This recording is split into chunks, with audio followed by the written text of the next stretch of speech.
लोकशाहीचा बुलंद आवाज, रिपब्लिकन वार्ता, महाराष्ट्र। शेंबाळपिंपरी येथील प्लास्टिक गोडाऊन आगीच्या विळख्यात, जवळपास 40 ते 45 लाखाचे नुकसान झाल्याचा प्राथमिक अंदाज। बातमी आहे पुसदवरून। यवतमाळच्या पुसद तालुक्यातील शेंबाळपिंपरी येथे प्लास्टिक मॅन्युफॅक्चरिंग गोडाऊन तसेच दुकानाला आग लागल्याने शेजारील दुकान सुद्धा लागलेल्या आगीमध्ये जळून खाक झाले व या अग्नितांडवामध्ये पेट शॉपमधील 5 पिल्ले आणि एक पाळीव असलेली कुत्री यांचा जळून दुर्दैवी मृत्यू झाला आहे।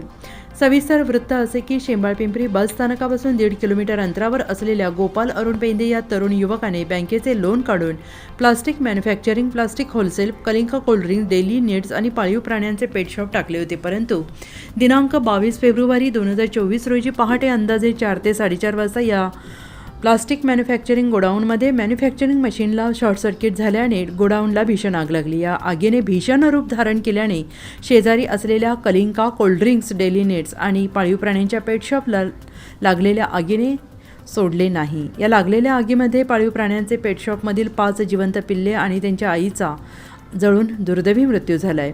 या लागलेल्या आगीत गोपाळ अरुण पेंदे यांचे जवळपास 40 ते 45 लाखाचे नुकसान झाले असल्याची माहिती समोर आली आहे।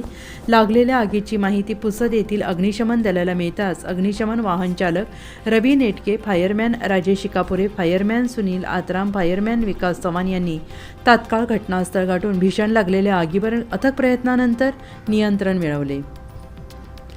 सदर घटनास्थळाची पाहणी करण्याकरिता पुसद तहसीलचे नायब तहसीलदार GN कदम, शेंबाळपिंपरी येथील पोलीस पाटील बाबुराव कांबळे, सरपंच रवींदर महल्ले यांनी घटनास्थळाची पाहणी करून शासन आपल्यासोबत असल्याची हमी कुटुंबियांना देण्यात आली।